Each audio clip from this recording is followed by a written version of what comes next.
L'habitude des incendies, mais jamais de cette ampleur. Et avec le réchauffement climatique, il va falloir se préparer à ces phénomènes de plus en plus extrêmes. Oui, juste un chiffre. Depuis 5 ans, le nombre d'incendies, grosso modo, il est à peu près l'identique. En revanche, la surface qui a été brûlée a été multipliée par 4.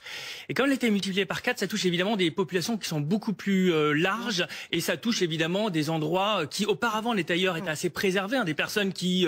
Oui, là, on parle des stars. On parle de villas à plusieurs millions d'euros qui ne sont plus à l'abri, qui se croyaient protégées, qui ne le sont plus. Exactement. Et ça touche tout le monde. Et je pense que ça va certainement aussi toucher un certain nombre de personnes, y compris American Way of Life, le mode de vie américain. Parce que quand vous investissez dans des maisons, dans une voiture, etc., bien d'autres biens, eh bien, lorsque vous perdez tout, se pose une question ensuite, est-ce que ça vaut le coup encore de racheter autre chose? On avait des témoignages d'habitants qui disaient « je venais de reconstruire ma maison, elle était toute neuve parce qu'elle avait déjà brûlé il y a 1 an et là tout est reparti en fumée. Qu'est-ce qu'on fait ?» C'est comme après les inondations. Est-ce qu'on reconstruit? Est-ce qu'on réponge à chaque fois? Il y a 2 choses. Bon, évidemment, la première chose, c'est réduire l'impact du réchauffement climatique. Je pense que Trump est un peu complètement à côté de la plaque, même complètement à côté de la plaque, parce qu'il, grosso modo, il accuse que ce soit le gouverneur, il dit que c'est le gouverneur et Biden qui sont responsables de ça. Il va assez rapidement comprendre que durant ces 4 ans, c'est pas du tout le cas. Et il va être confronté à des... qu'ils comprennent.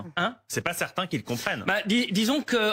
En 4 ans, il y a quand même de très fortes chances que ce type d'incendie soit encore bien plus important. Alors bon, effectivement, il peut nier que c'est dû à Biden, mais à un moment, ça va être difficile d'avoir ça, surtout que les personnes sont confrontées à des maisons qui disparaissent. Il y a aussi des problématiques d'inondation ou d'autres choses comme ça.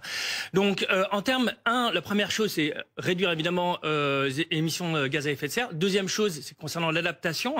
Il y a, par exemple... plus construire à certains endroits.